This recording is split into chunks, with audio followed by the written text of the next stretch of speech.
All right, looks like we're live. So hello, good evening, ladies and gentlemen. Once again, my name is Willie Lightfoot, City Council Vice President, Chairman of Rock Against Gun Violence Coalition, also Chairman of Public Safety, Youth and Recreation. We have several members of our Rock Against Gun Violence Coalition with us today.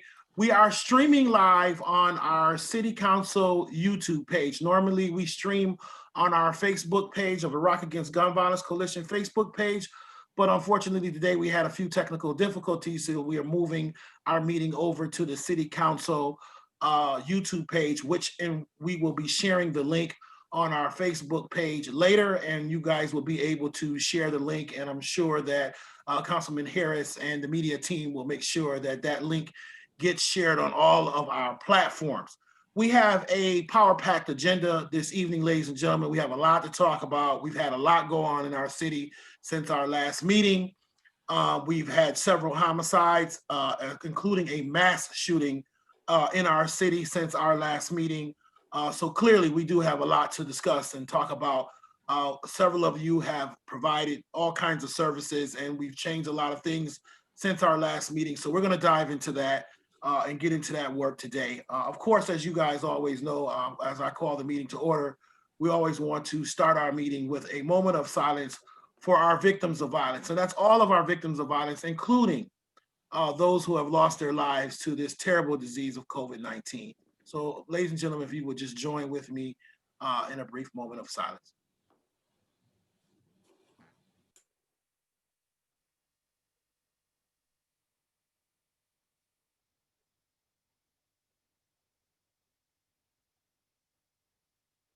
Thank you.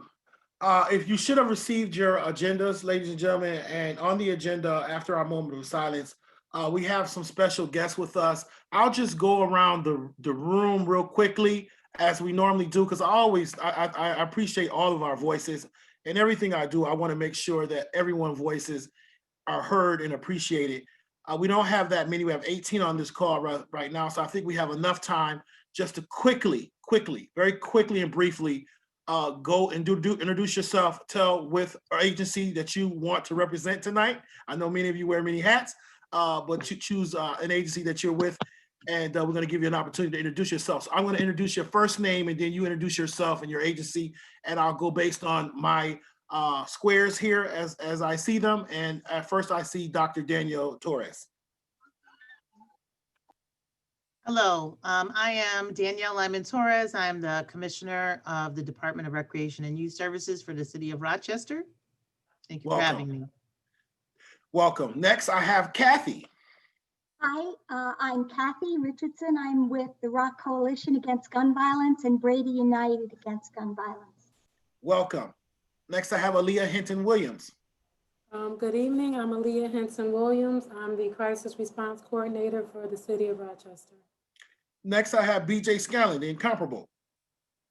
Thank you, Vice President Lightfoot. I am City Council staff. Welcome. Jessica Burt. Hello, I'm Jessica Burt. I'm a research assistant at the Center for Public Safety Initiatives at RIT. Welcome. Next, we have Councilmember Lachey Harris. Hi, my name is Lachey Harris, and I'm also the media chair for Rock Against Gun Violence. Also Councilwoman for what? South District. Welcome. Yes, thank you. And then young Shivani. Hello, welcome. Introduce yourself. Unmute yourself, hon. Unmute yourself. You gotta unmute yourself, Shivani. Can you hear me now? Yes. Hi, everyone. Good evening. My name is Shivani Noble. I'm with Rock Against Gun Violence, and I'm currently on the Advocacy Committee. Welcome. Next, we have Teresa. I'm Teresa Velasquez, and I'm with ABC's Soy Save Our Youth program. Welcome. Next, we have Wanda Ridgway. Hi, everyone. I'm Wanda Ridgway. I'm the Executive Director of Rights of Rochester and the Secretary for the Rock Against Gun Violence Coalition. Welcome. Next, we have Michael. Hi, I'm Mike Sharf from the Chief of Child and Adolescent Psychiatry at U of R, Golisano Children's, and also representing the Rochester Youth Violence Partnership. Welcome, sir. Welcome. Next, we have Legislator Lamar. Good evening, everyone. My name is Sabrina Lamar. I am the SERVE project coordinator over at RIT Center for Public Safety Initiative. I am also, as Mr. Lightfoot indicated, Monroe County Legislator for the 27th District, and I am also Vice Chair for the Rock Against Gun Violence Coalition. Welcome, welcome. And next we have Tony Nelson. Good evening, Tony Nelson, M Squared Foundation and Rise Up Rochester. Welcome, welcome. And then we have Isabel Rosa. Good evening, everyone. How's everybody doing? I'm Isabel Rosa from Action for Better Communities Save Our Youth program. Welcome, welcome this evening. And next we have CG, if you're still with us.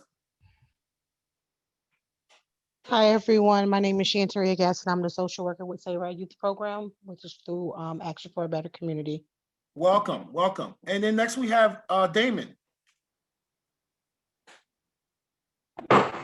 How you doing? Damon Williams, Outreach Worker Supervisor, Save Our Youth. Welcome, Damon. Next we have Mark Mura. Good evening, everybody. I am Acting Deputy Chief Mark Muir of the Rochester Police Department. Welcome, sir. Next we have Andre Gully. Hi, good evening, everybody. Andre Gully. I'm a legislative aide for Councilman Lightfoot. All right, welcome, Andre, and welcome, everyone. So the first thing on our agenda after our introductions are changes to city response by Commissioner Danielle Lyman Torres. And as I bring her in, I just want to say, in lieu of a lot of the issues and civil unrest that we were having in our community, of course, the Rock Against Gun Violence Coalition has been working extensively on recommendations and priorities of an action plan around homicides and responding to homicides.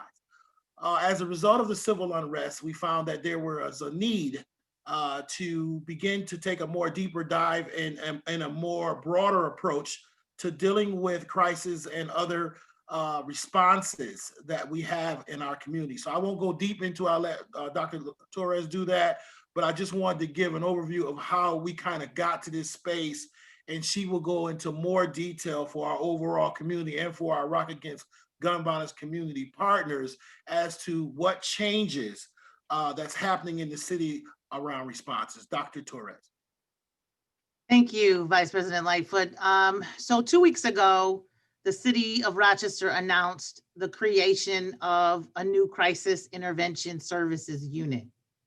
The goal of this new unit is to create a comprehensive community response to all homicides, as well as all calls involving mental health crises, such as domestic violence and other related crises.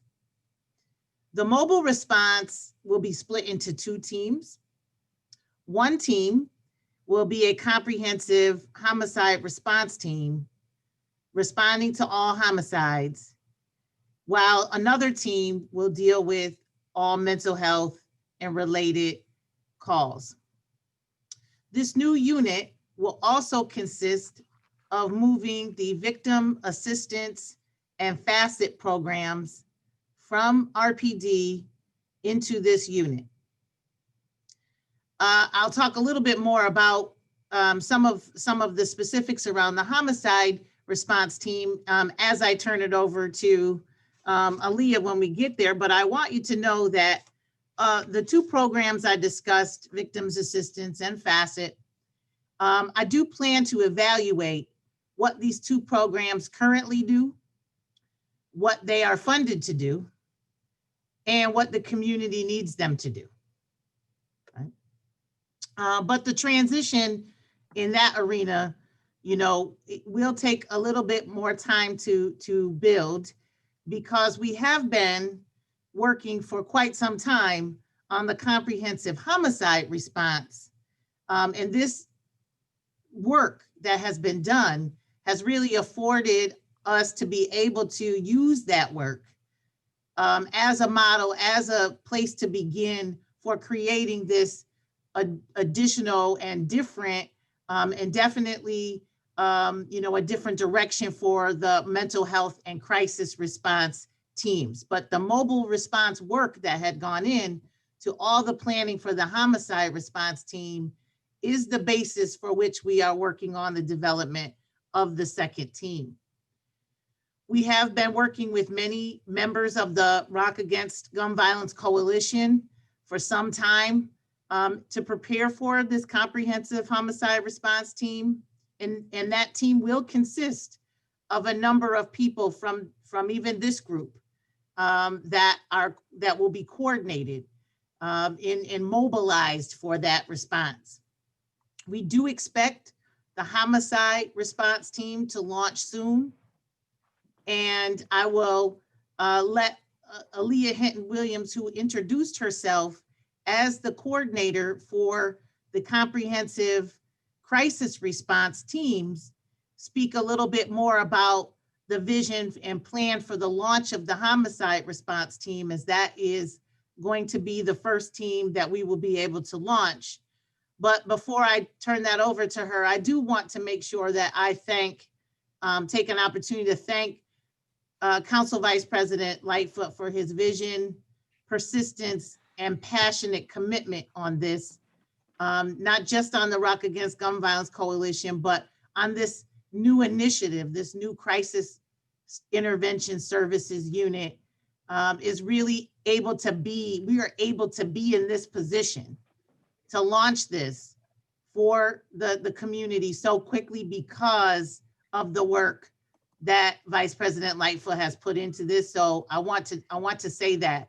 I do also want to thank Councilmember Lachey Harris for being a liaison for the second team that we are building, because her expertise in EMS is imperative on the building of that second team. So it's going to take it's going to take all of the stakeholders in our community to make this work. And I want to acknowledge that we have members from this coalition that participated not only in the program development for the comprehensive homicide response team, but in the selection of its coordinator. So without further ado, I will turn it over to Aaliyah Hinton-Williams to say a little bit more about what she expects the vision and process will be for launching the homicide response team. Excuse me, Dr. Torres, before you start, excuse me, I just want to make this correction, ladies and gentlemen, for our agenda and for our public that may be listening or listening later. There is a change to the title, Mrs. Hinton-Williams' title, and it is not the Comprehensive Homicide Response Coordinator. It's the Comprehensive Crisis Response Coordinator. So I just wanted individuals that wanted to make that change and that correction, and wanted that to be noted for the record. Thank you, Ms. Hinton-Williams. Okay, thank you. And as you said, my role has expanded with the expansion of what we're going to be doing with the two teams. And so our approach is going to be more comprehensive.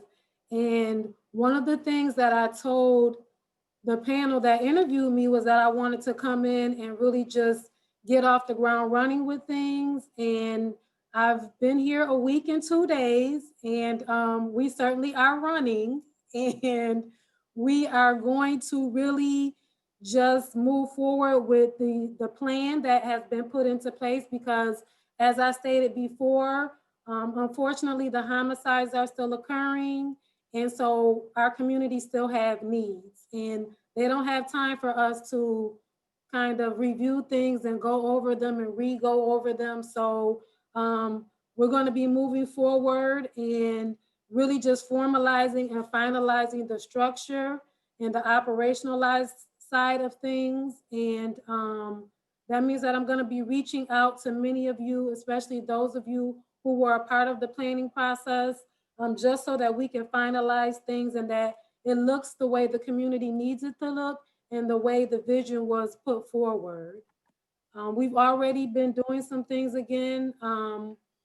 Just a brief report in terms of what's been going on in the community. We have responded to the mass shooting that took place and have reached out and worked with several of those victims. We're continuing to work with them.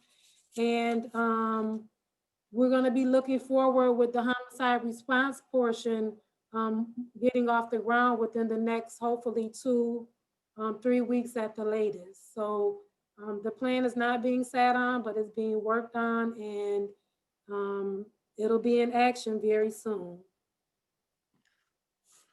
Awesome. Well, we appreciate Dr. Torres and Aaliyah Hinton-Williams. Welcome. Congratulations on your new position and your new appointment. We are so elated and excited. I was on that review committee as well as some of the other members on our coalition. Serena Cotton was on that committee. Lachey Harris was on that committee. Wanda Ridgway was on that committee. Former Chief LaRon Singletary was on that committee. Dr. Torres, of course, was on that committee. So a lot of our members, the coalition was truly recognized, as well as prior to that committee being set up, the Comprehensive Homicide Response Plan, many of you, and to include Isabel, Wanda, many of you sat on, Jessica, a lot of you helped us to create that community comprehensive homicide response plan. So I want that to be recognized, that many of the members, Andre was on that as well. Many of you, I hope I'm not missing anyone. If I am, please just let me know, and I'll make sure that I acknowledge the fact that many of you, current acting Deputy Chief Muro was working alongside with us, along that Sabrina Lamar was working alongside us to help us coordinate, and really it was a collaborative community effort. A lot of input, over a year and a half of input. As you guys know, we just hammered that thing out month after month after month after month until Dr. DT came on board and just kind of helped us kind of bring it home, and Dr. Torres as well. And so we're just so grateful that we're at this place, not knowing, ladies and gentlemen, that we would be at this place in time of history within our community with the civil unrest. We didn't understand that at the time. We knew we were doing the right thing, but we really didn't understand the extent and the need that we were going to be filling a gap, a significant gap, and expanding on that need to include other crises and other needed responses that we've seen, especially based on the Daniel Prude case. So with that being said, I want to open the floor up for questions to Dr. Torres and or to Ms. Williams. Any questions from our coalition around the changes to the city's responses to crisis? Anyone have any questions? The floor is open. Before we take the first question, I just wanted to also say thank you to everyone, name by name, one by one, who has entrusted me with this initiative. And I'm truly honored to be here, and I'm looking forward to all the wonderful work that we'll be doing together. Awesome. Any And questions? I don't have a question, but I just want to just say thank you to Commissioner Torres for lending her team, and to Isabel and to Wanda Ridgway for all of the hard work that we did during the shooting that caused the mass casualties. Everybody was willing and available to lend not just their expertise, but their time within that crisis. Without that coordination and without them being willing to get up at midnight and stand outside for 7 hours in the cold to console those families and to assist hospital security and the Irondequoit Police Department, I don't know how we would have made it through that night. So thank you to everyone who is always committed to doing this work. Well, you jumped ahead on me a little bit there, Sabrina, but that's okay. I was going to address that under the new business. However, I agree, and I would say that I think that is also a positive to the effects of the coalition, right? And the fact that we have this network that we've built and this family that we've built around these crises. And I believe that, and we can see how networking, coalition building, collaborative efforts, community-driven efforts how they work. And we realize, and that's been our #1 mantra since day one, is to work as united together in this work, because one person can't do it, one organization can't do it, the city alone can't do it, the county alone can't do it. It's going to take all of our citizens or all hands on deck in order for us to turn around the violence within our community. And I go as far as to say, I'm not just speaking, I'm glad that we're expanding these services, because I don't just want to be speaking to gun violence. We're dealing with a rash and a spike of violence within our city. We've seen domestic violence increase within our city. We've seen stabbings increase within our city. I think we've had a couple just this week that could have easily turned to more homicides. Shootings have gone up, and Deputy Chief Mura, if I'm wrong, you please correct me if I'm wrong. We've seen a spike, and this is, I think, across the country, a spike of violence within cities. I think we're at 37 homicides, if I'm not mistaken, up until this point in time. I think we're a little ahead than where we were this time last year. And so we have a lot of work to continue to be done. We would not stop until there is 0 homicides and 0 violence within our community. So that means that this is a lifelong journey for us, and we're committed to that. All right. And so I appreciate all the work that everyone's done around that work. And thank you all for responding, not only that evening and that night, but continue to respond even to this day, because we know that trauma doesn't go away in 24 hours, that trauma lasts lifetime for some people. And so we realize that these efforts are not just to respond to incidences. And some people feel that the coalition is only around responding. That's not true. We'll get into that in a few minutes. The coalition is also working on preventive measures.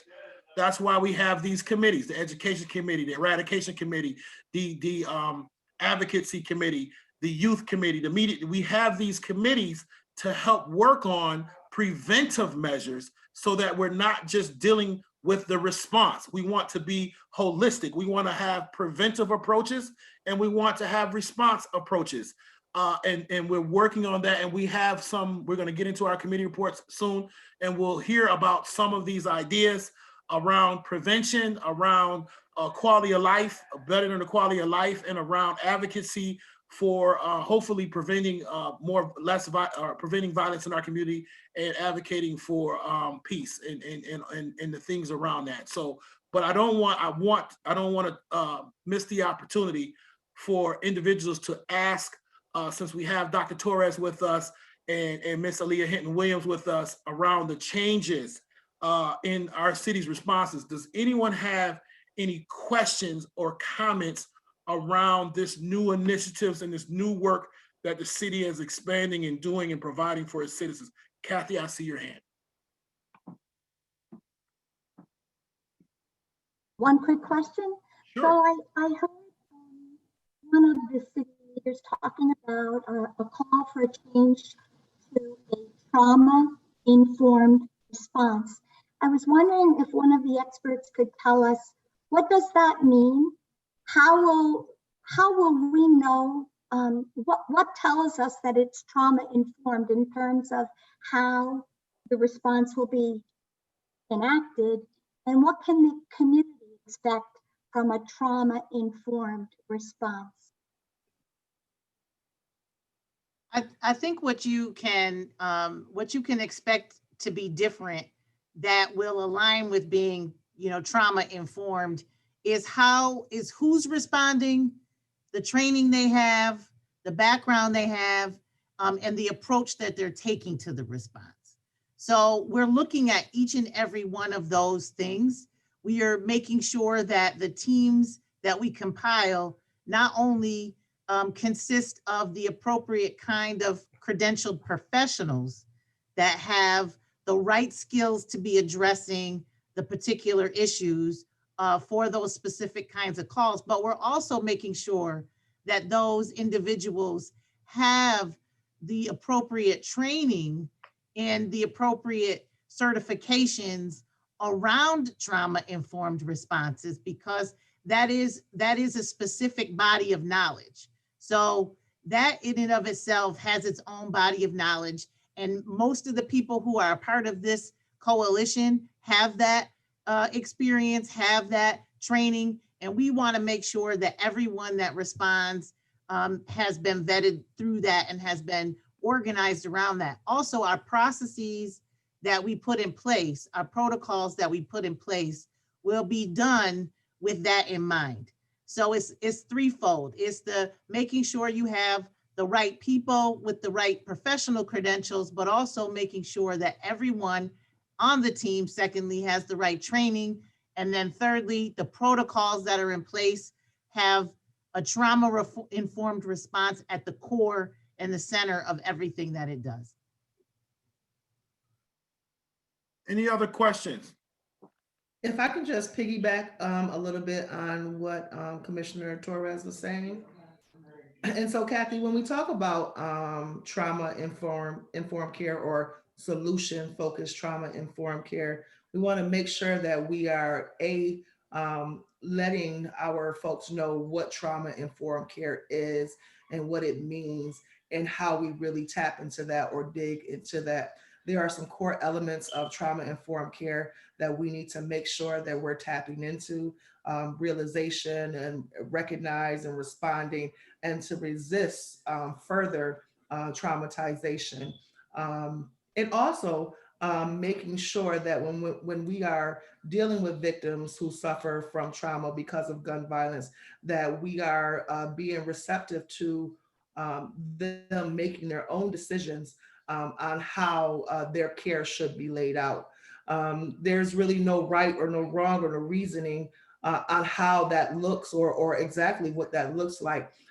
Trauma-informed care, people have the tools within them to really combat their own trauma or make their own decisions on what would help them move forward. And so I think it's our responsibility to help them unpack those things and then assist them with moving forward with their plan. Any other questions, comments, concerns for either Dr. Torres or for Ms. Hinton-Williams before we move on to the next portion of our agenda? That's it? Okay, I guess you guys did a good job. Thank you, Dr. Torres. Thank you, Aaliyah Hinton-Williams. You guys are welcome to stay. If you have to go, we understand. Thank you for your time. As we move to our next portion of our agenda, we have our committee updates. And so we're very excited about our committee updates.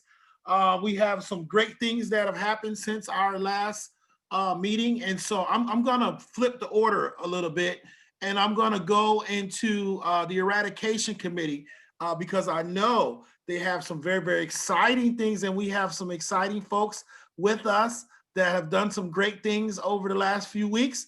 And I just wanna turn it over to Kathy and her committee, and you guys can kind of give us an update. Yes, you're first, Kathy. Sorry. So I'm Kathy. I'm with the Advocacy Committee. Advocacy, I'm sorry, I said eradication, excuse me, pardon me. That's okay. I meant to say advocacy. That's okay. There's a lot of us, right? But that's good. So anyway, we had several meetings. We broke into smaller groups. The reason for that was we wanted to accomplish two things. We wanted to refine and revise our goals, and then we wanted to commit ourselves to putting action plans to each one of our goals.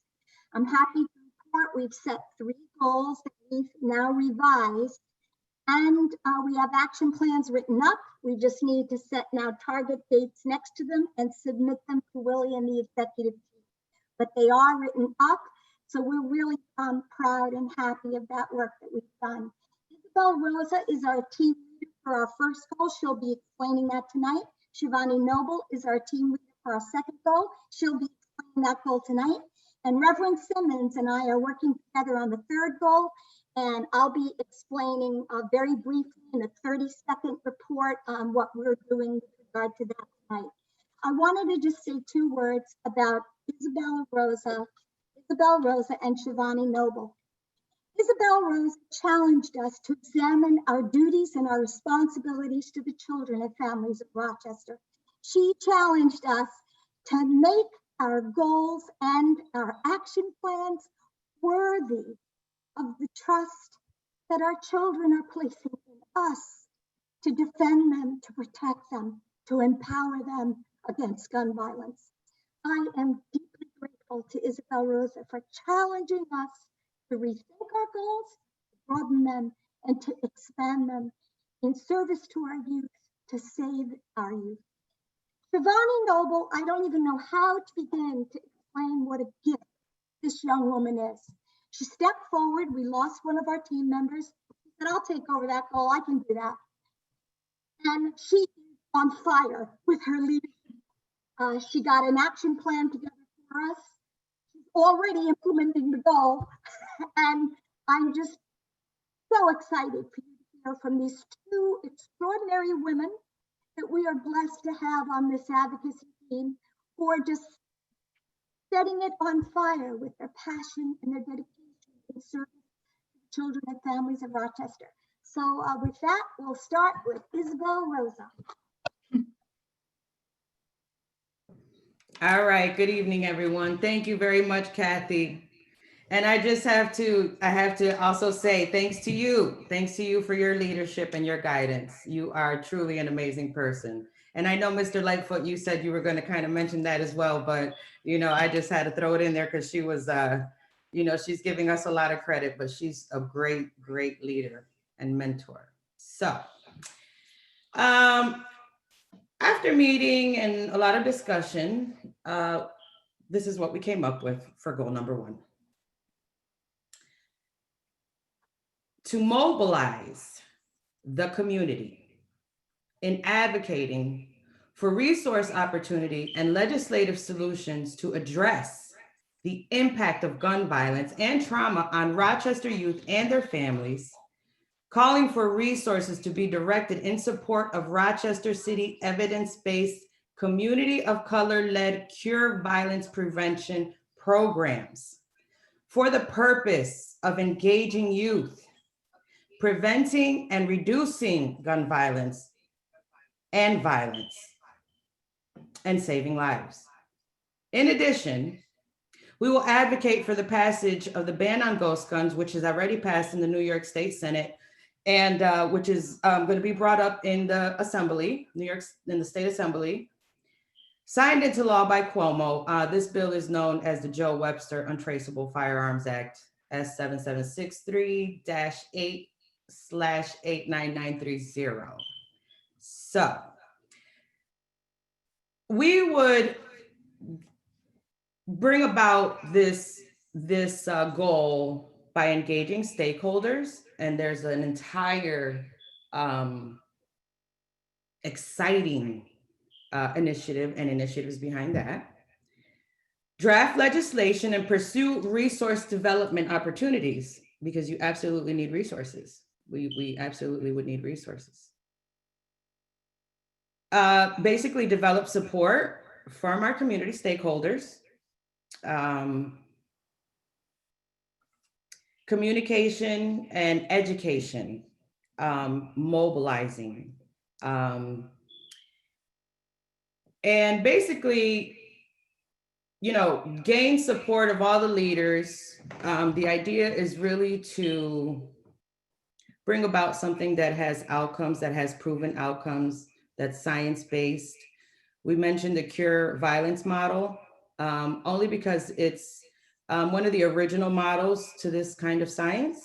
And there are a few organizations in Rochester, and we collaborate together, Pathways to Peace, SNUG, Rise Up, Rock for Peace. We provide interventions, and the outcomes have been proven to reduce gun violence. So we think it would behoove us to look into this a little bit more. And if we all are in support of it, then gun ho, go forward and bring about change that's going to directly impact our young people.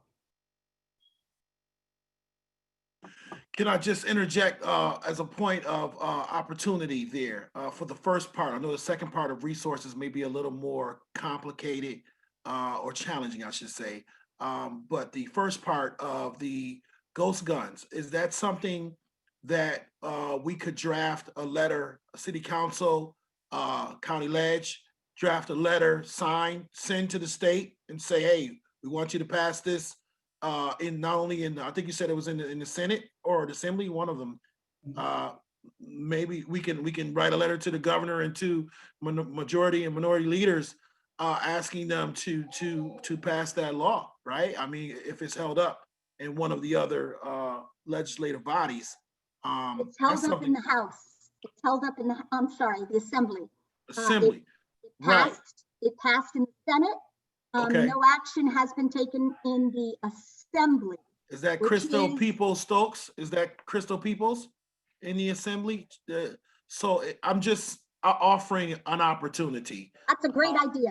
That we could, that's something that could happen very quickly. Andre's on the call, take note of that. We can work with our staff to see about getting a letter on the city side and signed by all council members to the Assembly and to the governor's office. That's something we can do very quickly. So, okay, great, go ahead. thank you.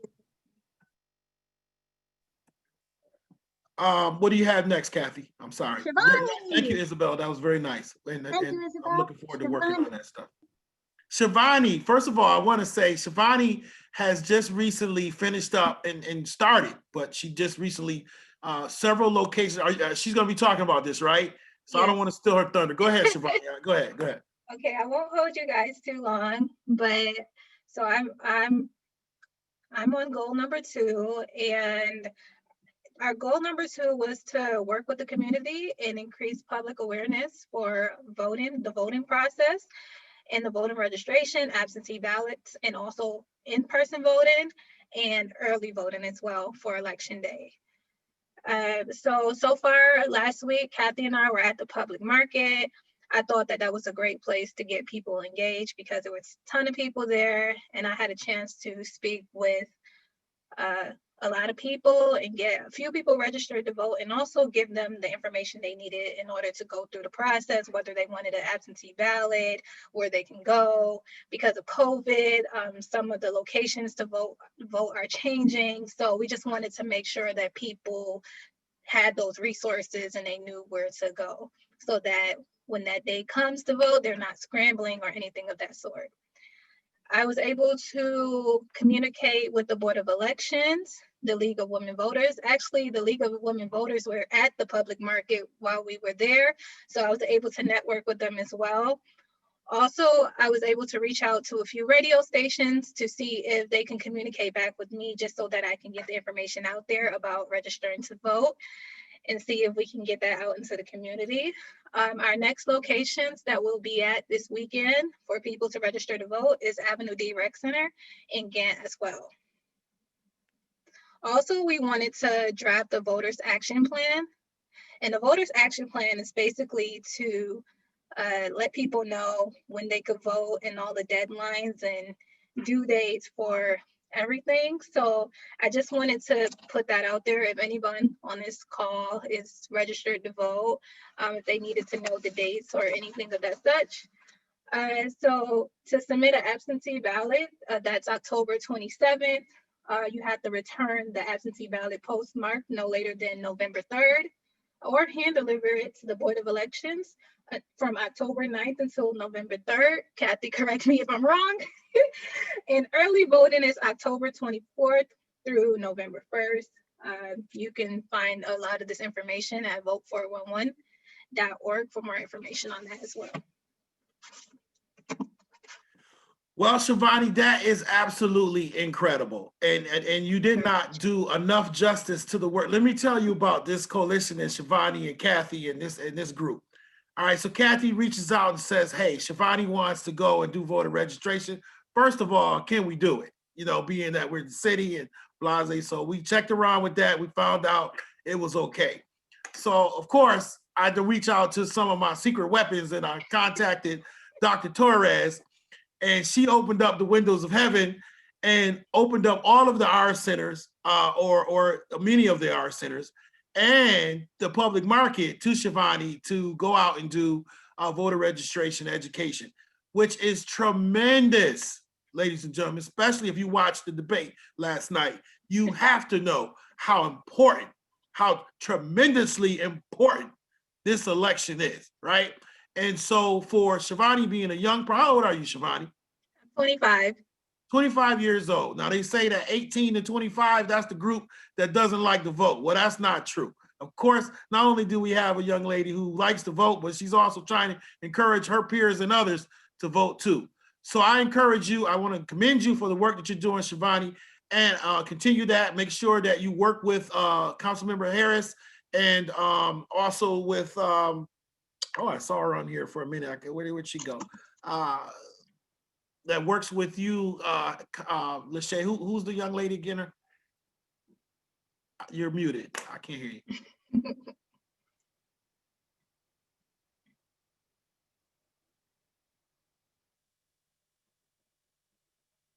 Space bar. Elaine Stevens. Elaine Stevens. And who's the other young lady that works on the media committee with you? Oh, you're talking about Shawnee Williams. Shawnee, yeah, I saw Shawnee earlier. She must have Shawnee had to step out. Okay, And that's Shawnee- fine. Yeah. Yeah, so work with Shivani, work with Councilmember Harris to get that information so they can post it on our Facebook page. They can post it on all of our platforms so folks are aware of all of the information, you know, when the absentee information, the early voting information, all that stuff that you just share with us. That's awesome. Congratulations and good job. Thank you very much. Thank you, Kathy, for giving me guidance and being a mentor here. It's all you, Shivani. She It's made all things you. a lot less stressful for me. So I know she was praising me earlier, but I really do think that she played a big role in helping push me forward. So I just wanted to say thank you. And so finally, our third goal is basically to codify a bill that would call for a standardization of how gun dealers would conduct their business. And it would create oversight and important measures to be implemented through law enforcement for the purpose of protecting the community and their right to be safe from any dangerous actions that occur through dealers selling guns to dangerous people who shouldn't have them, or dealers diverting guns that in a manner that is illegal. And so the third piece of our third goal is to codify gun dealers code of conduct for Monroe County. And I have been in contact with two legislators from the county legislature. One is from the city, one is from the suburbs, with the hope that they'll unite together, led by the council member from the legislator from the city. And I don't want to steal their thunder. I'd prefer for them to come out when they're ready to talk about the action that they're going to be taking, but I'm waiting to hear back from them. And I'm really excited about these two leaders because they seem to really care deeply about gun violence and actions that we can take to prevent it. So I'm waiting to hear back from them. All right, thank you, Kathy. Yeah. Thank you, Kathy, Isabel, Shivani, the Advocacy Committee, for the great work that you've done and the great example that you've shown the other committees, right? For, you know, you did exactly what you were asked to do. You got together, you met, you kept me informed on when you were meeting, you took notes and minutes of your meetings, you kept updated with us what was going on. You came back with not only the recommendations, but the action plan. I mean, you guys, you knocked it out the box. I mean, I just got to be honest about that. You were the epitome of exactly what we're expecting. So I'm saying that not to belittle the other committees, but I'm just showing you where the bar is.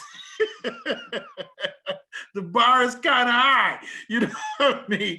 So with that being said, I do know this, and I will say to all of the committees, I love you all, and I respect all of the work that all of you do. I know you're all very busy, and so for you to commit your volunteer time to this, we can't express how much we thank you for that. I'm going to go to the media committee because they've been doing an outstanding job as well. Before you do that, VP, yes. Kathy, I'm going to put my email in the chat. If you could send me any information related to the letter that the vice president wanted to write, I would be happy to start working on that with him. Thank you. And that's around that bill that's stuck in the assembly. Any information you have around that, Isabel or Kathy, please send it to Robert's email that he's putting in the chat. Lachey, Councilmember Harris. Thank you, thank you. We had a meeting, we had a very robust meeting. Freddie Hines is on here, Shawnee had to step out. We're excited because we came up with a plan to how we can get more information and education out to the community beyond what the initial launch of the campaign Think About It is. We talked about how can we take Think About It and relaunch it when the mobile crisis unit is put out there, and how we can expand the message of Rock Against, the messages, the multiple messages that we will be putting out from now on until going into the summer.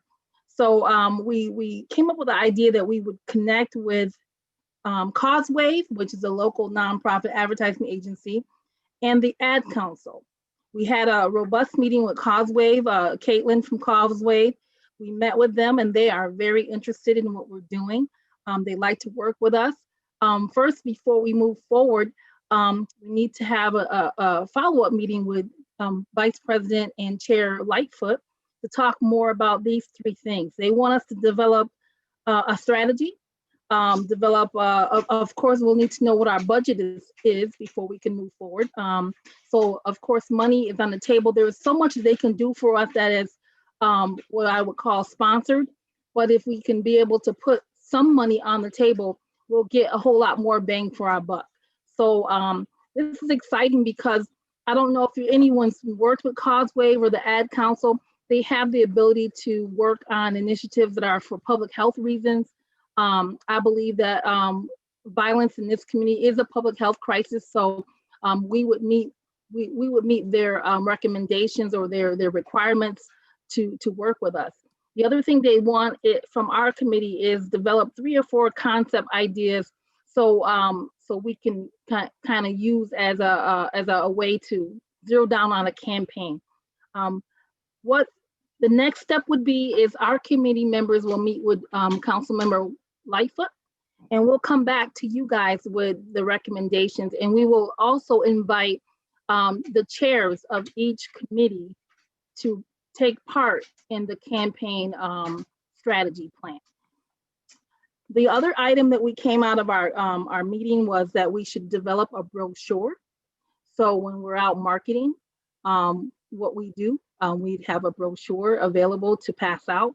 And that's something that we can develop as a team and bring back to this body so we can have our printing department at the City Hall at City Rochester print and design for us. And that's pretty much it. Is there any questions? Thank you, Councilwoman Lachey Harris. I appreciate that. The media committee for that work. I'm excited about that. As you can see, guys, we're getting bigger. We're talking about bigger stuff, bigger marketing, bigger promotion, more hiring of services, expanding our services. I mean, so we're growing, as you can see. And I'd like to add, Vice President Lightfoot, that we will definitely include Commissioner Torres and Aaliyah Hinton into the whole folds of that strategy work because they are a big piece of that, in addition to the committee chairs. Sure, communication is critical, and we're going to make sure that we're crossing all of our lines of communication so that we're all on the same page. Is anyone in Education Committee? Keisha wasn't able to be with us today, but I have a few updates. Okay. So I just want to echo what you said about the advocacy committee and how dope they are and all of the hard work that they are doing. Kathy is really a gem. So because of Kathy and the Brady campaign, the educational committee is working on rolling out some local legislation that's called the Monroe County Gun Dealer Code of Conduct, and in hopes of beginning to halt the toxic flow of illegal guns into the city of Rochester, and also to hold gun owners accountable for the illegal guns that are found on our streets, on our city streets, that have not been reported stolen. We're still working on the language, myself, Kathy, Legislator Baines, and somebody else. Oh, Reverend Simmons. We're working on the language for that legislation, and hopefully we'll be able to at least have something to present by the end of the year to really get this this legislation passed. So that's one thing that we're working on in the Educational Committee. Number two, this week a lot of us, or some of us, would have been in Chicago at the HAVI conference. But I'm actually, myself and a few members of Pathways to Peace and Wanda Ridgeway, we are doing the virtual HAVI conference. So we are meeting with local violence intervention teams around the country to share our ideals as it relates to hospital-based intervention programs and what street outreach looks like, especially during COVID with a mental health component to it. We're also learning that violence has spiked across the country.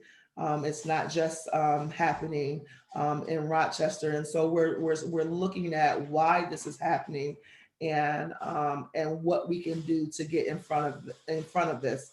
We have cities like Newark who had a 30% reduction in violence until COVID hit. And so we're studying it and trying to get the data on why that's happening, and in hopes of having that to also report to this committee.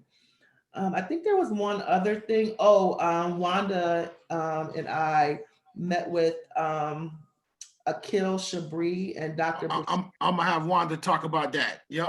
Okay. I got it. Yep. Me and her talk. Okay. I'm gonna have her. Those are two things that I'm reporting on from the Educational Committee. And then so Wanda could tell you the other. Thank you. Wanda, you wanna speak to that piece since we're there? Unmute yourself, hon. I'm hitting the wrong button.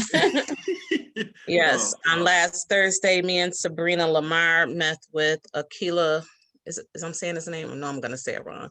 But we met with him, basically shared with us just went over what their program is. Like I said, they went from having 100 shootings a year to having 40.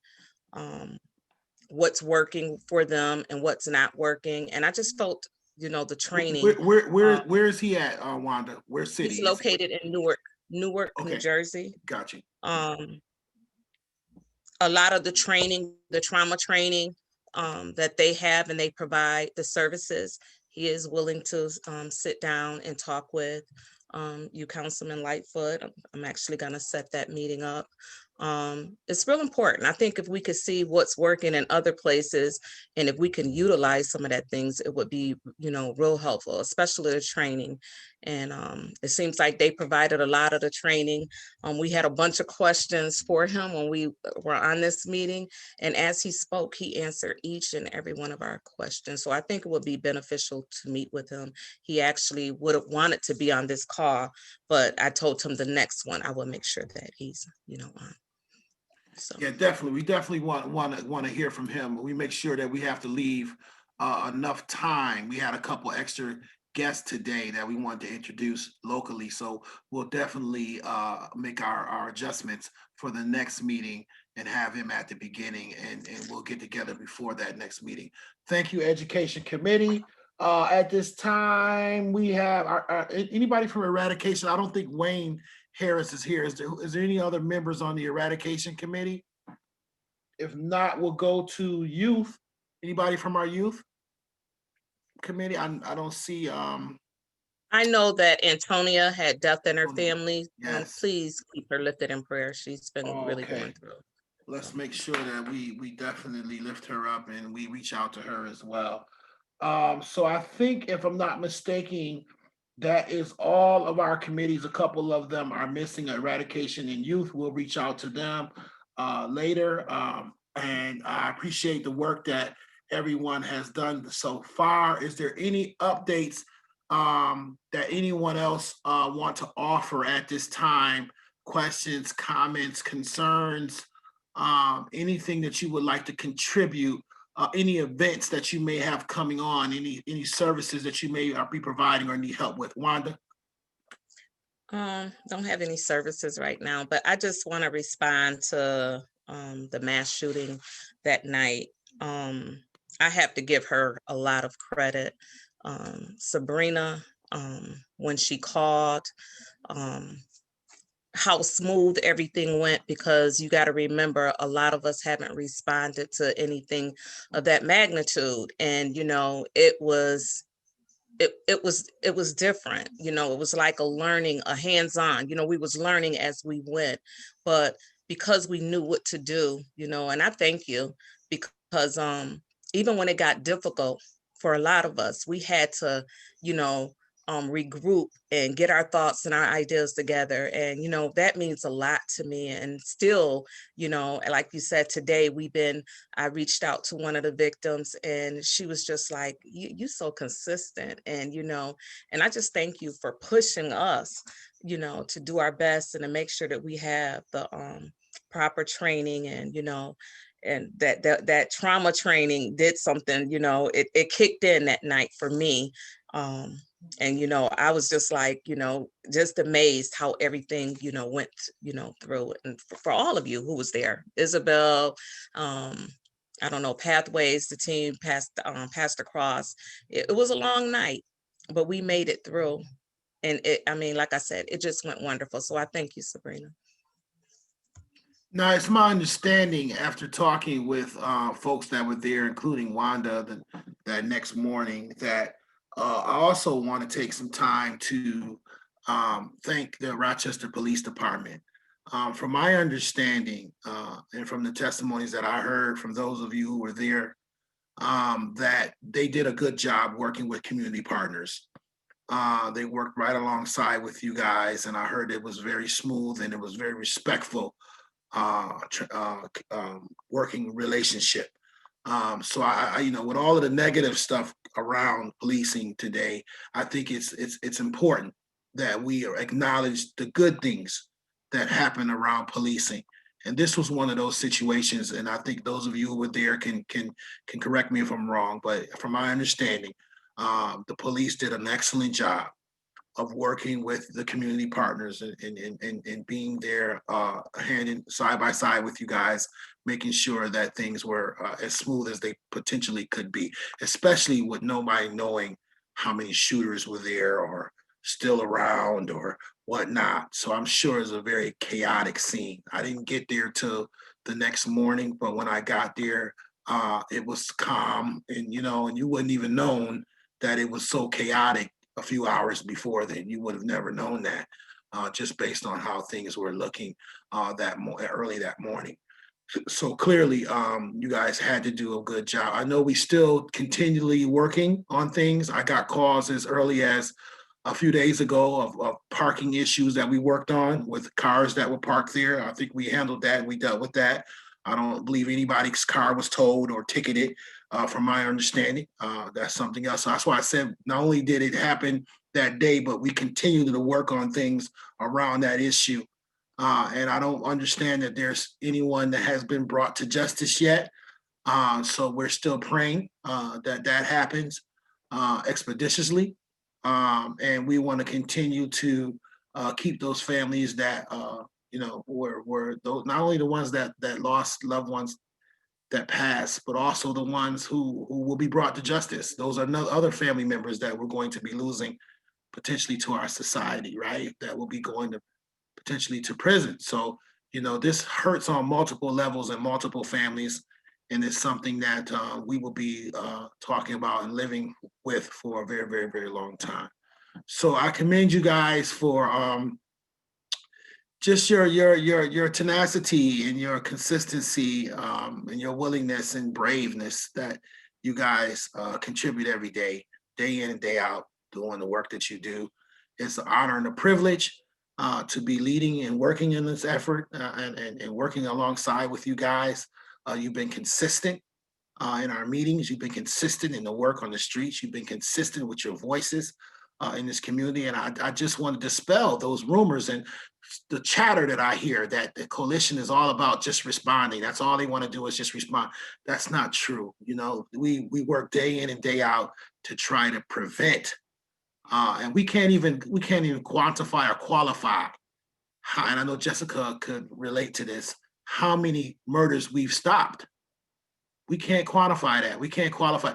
We can never figure out how many incidences we prevented as a result of the work that Soy does, the work that Pathways does, the work that Rock the Peace does, the work that Rise Up does, the work that Serve does, the work that each and every one of you do. We can't even quantify or qualify how many lives we have saved. And so with that being said, we still have a lot of work to do, and the work doesn't stop.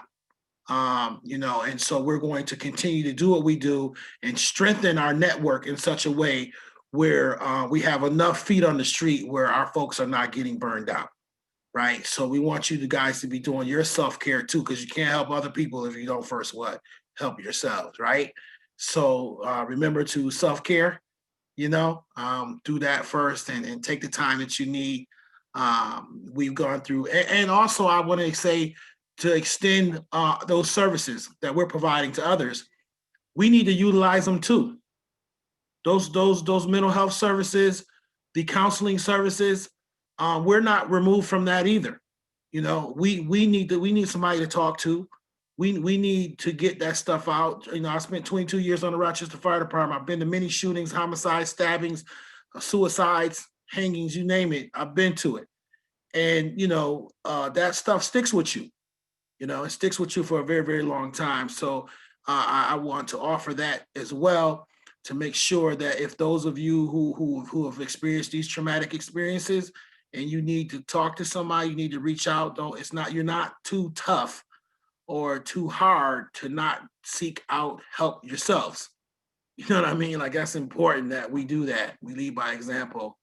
And so I wanted to just put that out there for those of you who may need that, or may know others who may need those services too. Let us not only think that these services are just for the community that we're providing services to, but they're also for us, the providers. Okay. All right. Any other questions, comments, or concerns before we get ready to? Our next meeting is November 28th. It's the fourth Wednesday of every month are our meetings. I'm really hoping that we get into a position, y'all, where we can get back to in person. I really miss seeing you guys, but we are not back at City Hall yet, which is really it's amazing to me. And as a matter of fact, Sabrina, are you guys back in chambers at the county yet?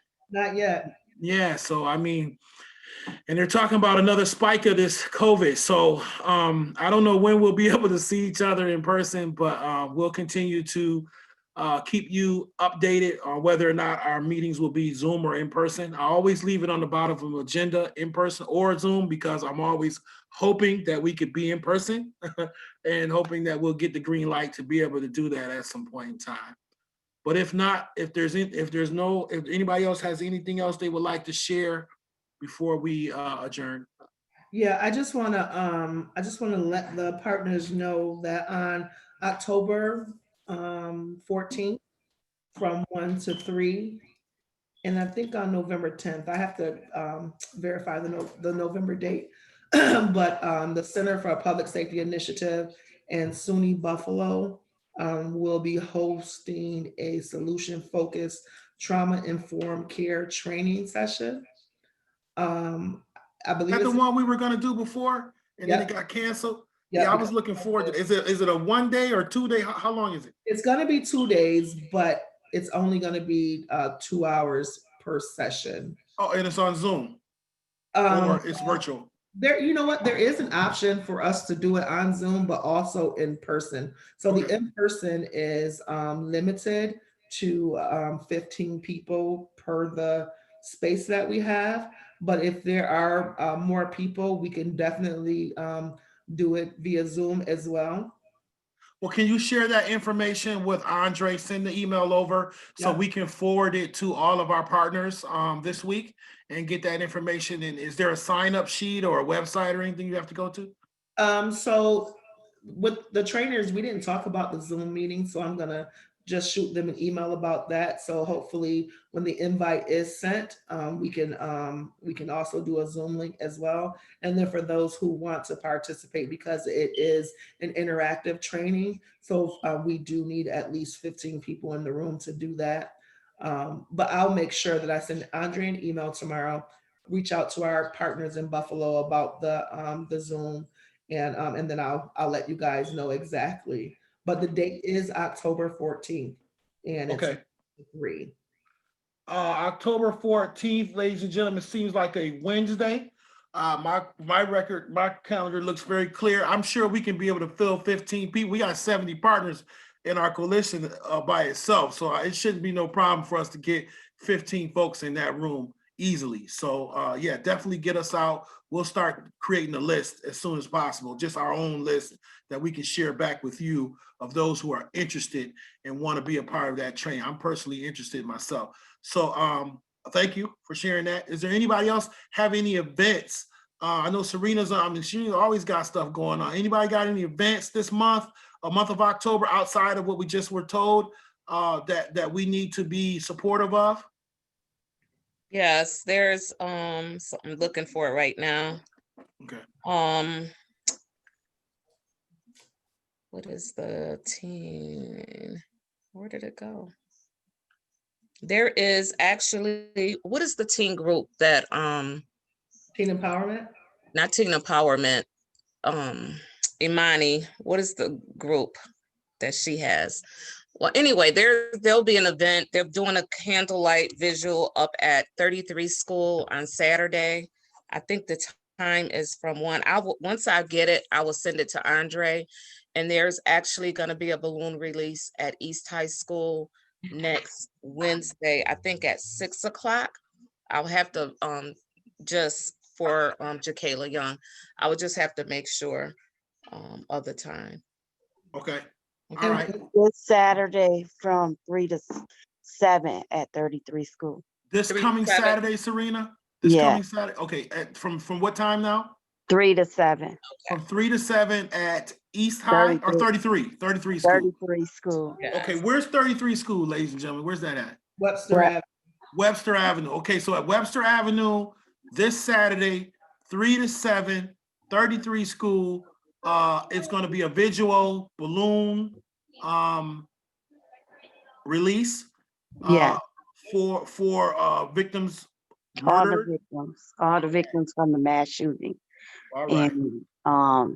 And at 12 o'clock on Pennsylvania and Peck Street, I can't remember what it's called, but a bunch of pastors are getting together and praying and speaking right there at 12 o'clock this Saturday. Okay, thank you. I think we did send out the information from the 3 to 7. I think we already sent that out. Andre sent that out already. So many of you should have that in your email. Just check for that. When we sent the agenda out, I think he also, right after that, he sent out the information about the Saturday's event. And then remember that at the same time in Pennsylvania and Peck on Saturday at noon, there'll be a prayer vigil as well. All right. Can I just say, I want to thank those that came out Friday for the National Day of Remembrance of Murder Victims. It was really nice. It came out really nice, and a lot of homicide victims' families came out and just got together and loved on each other Friday. All right. Well, thank you for putting that together, Serena. And I think we have one more comment there. Yes. So we at RIT are looking to sponsor some training for our community partners. I put my email address in the group chat.